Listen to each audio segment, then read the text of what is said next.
Today we're going to talk about approaching renewable and net zero energy and some of the challenges and approaches that we can take in doing it. I think this is really exciting personally because 2030 is getting closer and closer by the day. And there's a lot of things that we still need to pull together in order to make it happen. So we're going to be running with this. It'll be Liz Fing and I talking about this today. And so I'm excited to get it started. My name is Nick Caravella, as Ken said, as the Director of Growth and Industry Strategy at Avocado. I also lead a podcast called Wire to Build, which talks about technology and how owners can be using it to get better outcomes on their construction program. And so this will be a really fun way to kind of explore that kind of conversation, talk a little bit more about power and how we are approaching net zero and renewable solutions across the Midwest. So Elizabeth, you want to take it off, share a little bit about you and the goals that Cook County has? Yeah, thank you very much. My name is Elizabeth Granado. I am the Bureau Chief for Cook County's Bureau of Asset Management. So the Bureau of Asset Management is comprised of 3 departments: our Department of Capital Planning and Policy, our Real Estate Management Department, and Facilities Management. So we're responsible for all of the construction, development, and management and maintenance of all of Cook County's facilities. Cook County is the second largest county in the country. We have close to 19 million square feet of space across the county. And we also have some very aggressive climate goals that have been set by President Preckwinkle and under her leadership. So we have recently issued a clean energy plan, which outlines how Cook County is going to bring its facilities to net zero. We have a goal of 100% renewable energy by 2030 and net zero by 2050. So along with that, as you can imagine, we are doing a lot of work to, one, reduce the emissions from our buildings. We recently were able to hit a huge milestone of reducing our emissions by 45% from our 2016 baseline. So that was a big effort for us. But as we get better at making our buildings more efficient, we also have to think about where we're getting our energy from and those energy sources. So I think that's where we kind of come into that conversation of what does it look like to bring new renewable energy onto the grid to support kind of large facility owners like ourselves. And I think that's a great transition over to Fing and about how does the power get to us? Yeah, so maybe I start with a quick introduction. Mm-hmm. Good morning, everyone. My name is Feng Huang. I'm manager with ComEd. For those people who come not in the Illinois state, ComEd is a local utility providing electric service to 4 million customers and almost 70% of the state population. And my role with ComEd is my team is processing all this DEI interconnection application.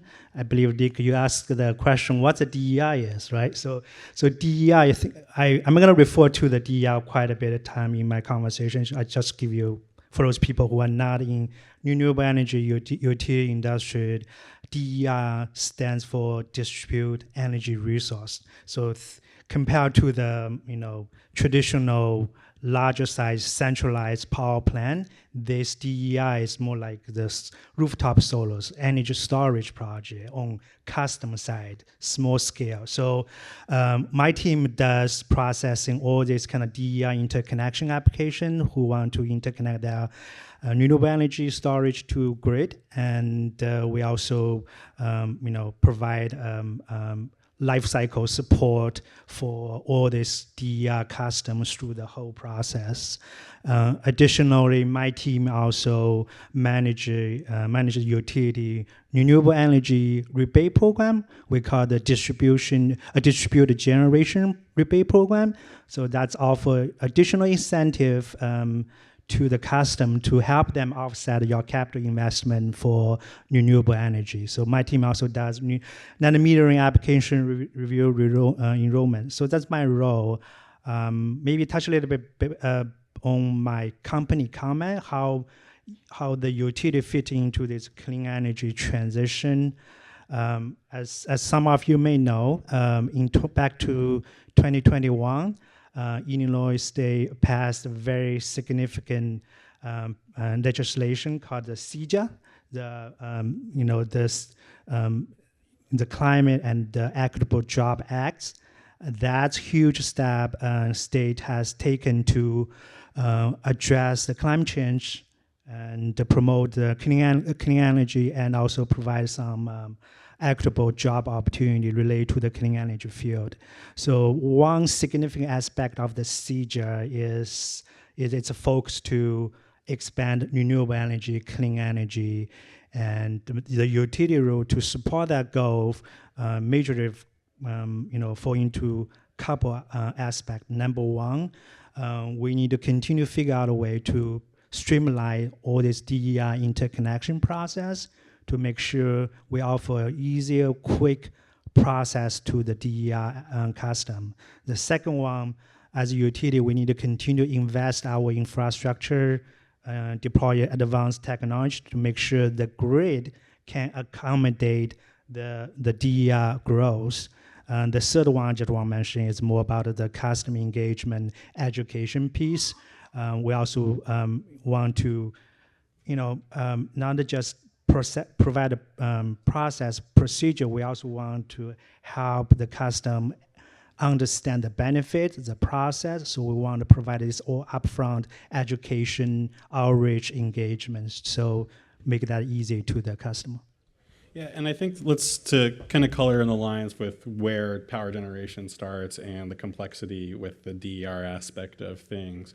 What does it mean to be moving over to a renewable source, and how does ComEd play a role in simplifying that for your customers? Yeah, so that's a very good question. Due to the CEJA, ComEd has invested quite a bit tools to help the customer know the process, know the benefits, make the educational decision, and also help them understand what the process you need to follow to make sure your DEI application, your renewable energy can go through the whole process successfully, quickly, easily for you. I'm going to provide a couple of examples over there. Number one, ComEd has a digital solar toolkits. So that's one of the place, that's kind of centralized place that provide all the relevant information about the renewable energy, the benefits, the process, and all this kind of like, contact information team, so they can contact for different requests. The number two, ComEd also launched the solo calculator on ComEd.com. So that's, if you haven't tried that tool, I strongly encourage you to go to ComEd.com, search the solar calculator. So for your first time, solar, customer, you might think maybe I want to do some solar project. Go to that tool, put your address, put your ComEd account number information. That's gonna automatically pull your usage information, your location information, and help you, calculate the solar potential, like what kind of, like, based on your location, your house shape, what kind of potential solar you can get from this project. And additional, we're also gonna help you calculate all your, incentive rebate from federal level, state level, utility level. So factor all these things into your simple payback years calculation to help you give you a good idea based on all your information, how much renewable energy can offset your energy usage, and what kind of simple payback is for your project, how is it cost effective for you. So. Cool. And then I think to turn that back over to you, Liz, and look back almost even to the 2016 an initiative in reducing emissions, and congratulations on reducing them by 45%. I think that's incredible. How how has that process been? What were things that you were looking at when you started on that journey? And where were some of the biggest impacts you were able to make in the county? Sure.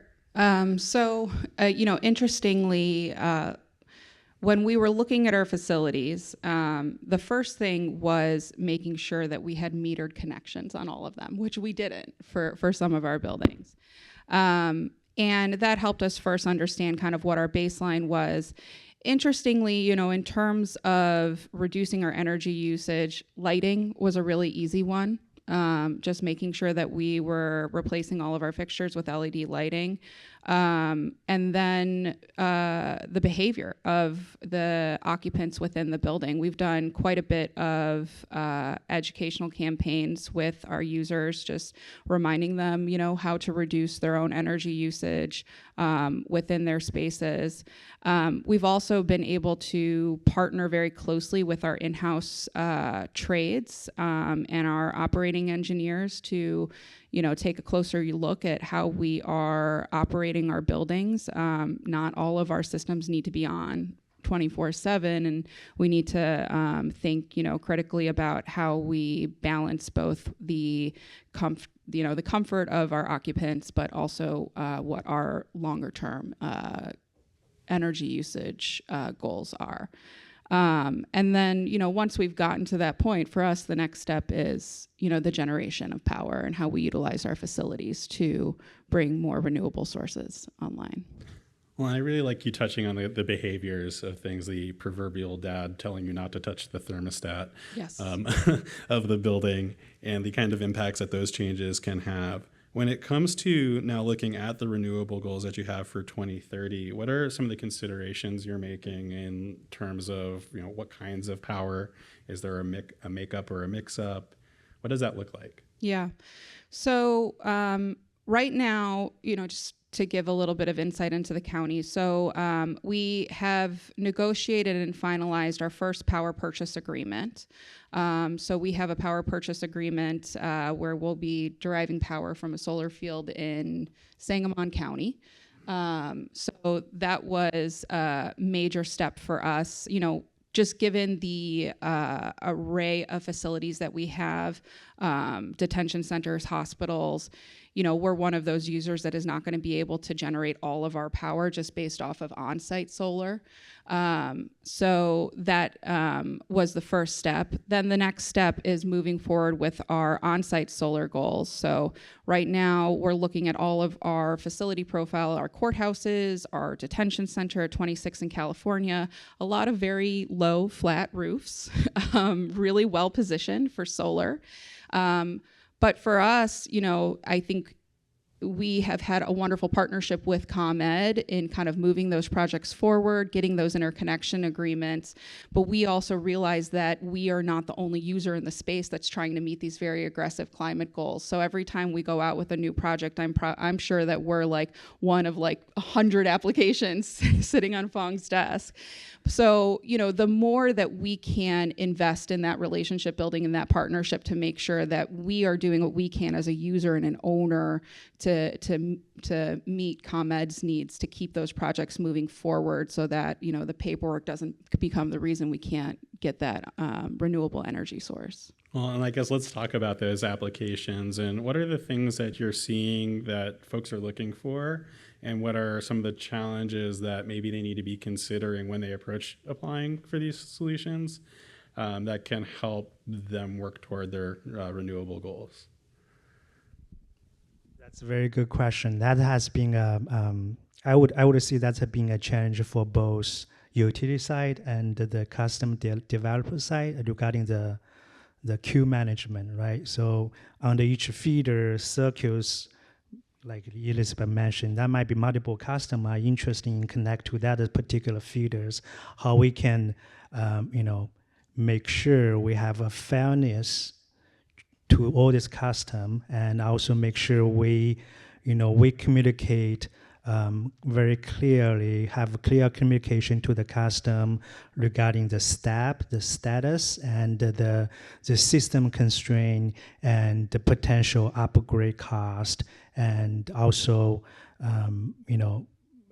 I think the interconnection agreement is good to leverage between developer and utility, and use that to clear communicate what kind of like a schedule looking like, the cost. So I think to help the custom developer, couple things I would suggest. Number one, you have do your comment before you submit the official DER interconnection. There's also a step called a pre-application. So really help you understand all these kind of system constraint potential upgrade needed on ComEd side. So I would suggest people, customer developer, leverage that pre-application to get a good understanding about your project, and leverage that information to make some decision on your side if you want to submit an official DER interconnection. And I want to like dig a little bit more there, because I think what's interesting about the Net Zero initiative is now your customers are also becoming the generators. And so how has that relationship really changed, especially with your role with DER, in terms of helping your customers understand, like, what does it mean to generate power and how to plan effectively for it? So that's, if you think about it traditionally, it's like always one-way power flow from centralized power plant to utility grid, then to the custom. Now with all this clean energy transition, more DER, more renewable energy come online, that require utility to significantly think about a different approach. Because right now it's a two-way power flow. Utility can send the power to a custom also can send the power back to the grid if they don't use all this energy generated from their renewable energy or solar panel.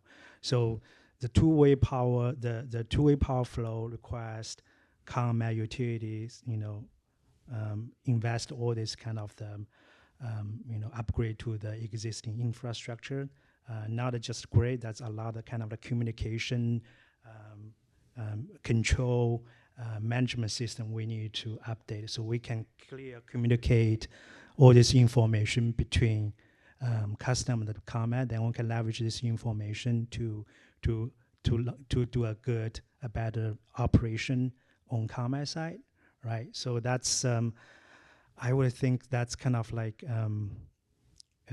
all this two-way power energy transition pose quite a bit of challenge to the utility as well. So yeah, and I think we could probably build on that a little bit, is like the storage of energy. It's better to have the energy in flight and to be able to send it back out. Is that correct? And so yeah, we on ComEd side we have seen very good steady growth on the storage side. We have seen right now we have over 1,500 storage or solar power storage connect to the grid. In the past couple of years, we have seen about like 300, 400 application every year. So that's and there are definitely some custom developer trying to leverage solar power storage to better manage their energy usage, right? So you can generate your energy from daytime and the storage all this excess energy to the battery. You can still continue to use that for the nighttime. So that's kind of the generation gap you can leverage over there. So. And Liz, I'm wondering if you could add, just from like a use case perspective, how that approach to renewable has started, I guess. It went original, I guess, just starting to generate power, but you're not at a net zero level, so you're consuming all of it. But as you've started to work towards net zero goals, how has your approach started to change? Are you storing power, or what does that look like? Yeah, I think we'd love to get our buildings to a place where we are storing some of the power we're generating. Not there yet. But I think as we look at facilities where we need redundancy, like our hospitals or our detention centers, and we think about how we are improving our energy usage. I'd love to get to a place where we are generating our own power from solar panels on our buildings and being able to store that on site in the event of an emergency or for usage at night, especially because we are running a lot of 24-hour facilities. So, that's the ideal space. And then we're also talking too with our smaller municipal partners about the resiliency of their public infrastructure and their buildings as well. When there's a power outage or a pandemic or any of those things, those village halls, fire departments, police stations, they really become a hub for a community. So thinking about how we can bring some of our smaller government partners along too and share some of this knowledge with them that they can apply to their facilities as well. And I think the collaboration answer is a next good thing to dig into. Is it's not just the two of you when it comes to figuring out these power strategies. Who generally needs to be at the table when you're starting to think about a renewable approach? Sure. So we work very closely with our Department of Environment and Sustainability, and you'll see some of my colleagues from DES here at the conference today. And, we have to, as I said, build great relationships with our supplier as well, But I think it's, us as the owner, it's our building maintenance, our operating engineers are really part of this conversation. It's surprising, how much information you can get from them and understanding of how your buildings operate that just isn't presently available on paper, right? Mm-hmm. And then building those relationships with ComEd. Anything you want to add to that thing? Yeah, in terms of collaboration, to support a state goal, definitely collaboration is very, very key. It's a big key here. ComEd definitely want to continue build this collaboration with developers, customs, and now we have multiple channel we can leverage. One is we, as ComEd, we host a developer forum every year. We kind of use that channel to collect the feedback and also communicate ComEd process change, all this stuff. So make sure we talk to each other, get your feedback, factor into our process. We also proactively participate in the interconnection working group hosted by ICC staff. So that's also another good opportunity to collaborate with some custom developer on the channel. Every year we have some survey we send out to the custom. We continuously collect their feedback to continue improve our process and understand custom developing point and work together to get some quicker, easy approach, efficiency way for the custom to go through the whole process. So. And then to kind of go back a little bit, I think to talk a little bit more on, you recognize that like some buildings didn't have meters on them. What are, and like even the conversion of lighting, were there any other tools or teams that were helping you understand what were the most optimal changes you needed to make and where that power consumption was coming from? Yeah, so before my time, the county did enter into a guaranteed energy performance contract. So we did energy assessments of all of our facilities and targeted what were the key things that we could do on those facilities to reduce our energy usage overall. So that kind of created a little bit of a roadmap for each of those buildings. But we knew that we really needed to think about our energy usage as a key function of what we did. So we had we have an energy manager for Cook County that works in the Bureau of Asset Management and really is making sure that as we are looking at all of our major projects, we are incorporating a set of design standards that is going to make sure that we're leaving that building more efficient than when it was before we touched it, and that any of our new facilities that we're building are being designed and built with energy efficiency at the forefront.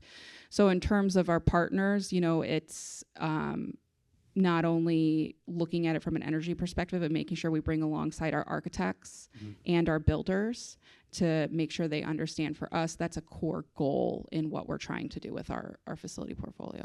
You kind of leaned into what my second question was going to be right there is how has your net new projects where you can have your clean slate changed from the way you approach your existing assets? Yeah, so I will say that it has really been a educational effort to make sure that our users that we're working with when we're designing new facilities understand that there has to be a balance between the aesthetic of what they're trying to achieve and also what that's going to mean for the energy usage of the building and why that's important for the county. I think with healthcare facilities particularly, they can use a lot of energy, and we're really trying to push the envelope on how do we deliver a building and a design that is more efficient. And why is that important? Well, the CCH, our Cook County Health Mission, is closely tied to the wellness of our community. And I think we know that climate change and its effects on underserved Black and Brown communities, it has disproportionate effects on those communities. So it's important that the choices you're making as a health system in terms of your facilities help support your overall mission, and making your buildings more efficient as a part of that. Fong, you have anything you want to add to that? Or?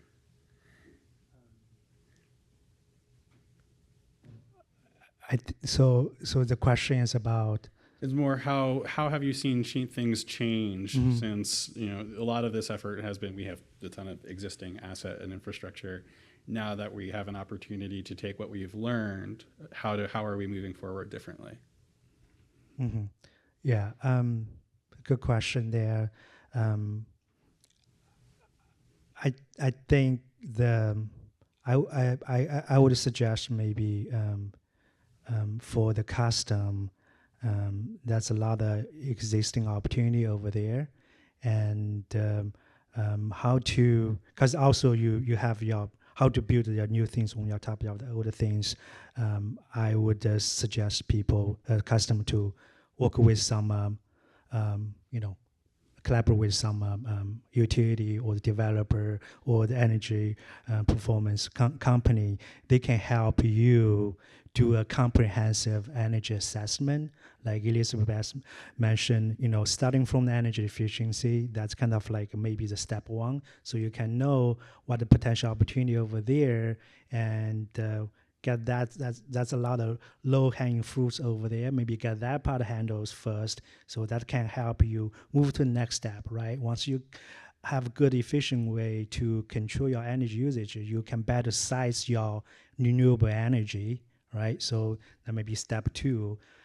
So I would like, get somebody to do some energy assessment to on your facility, on your needs, and talk about the opportunity, the payback, and build a roadmap for your facility. Not just like, oh, I want to do project ABC this year. Maybe think about more long term. What's your goal? How you can get there?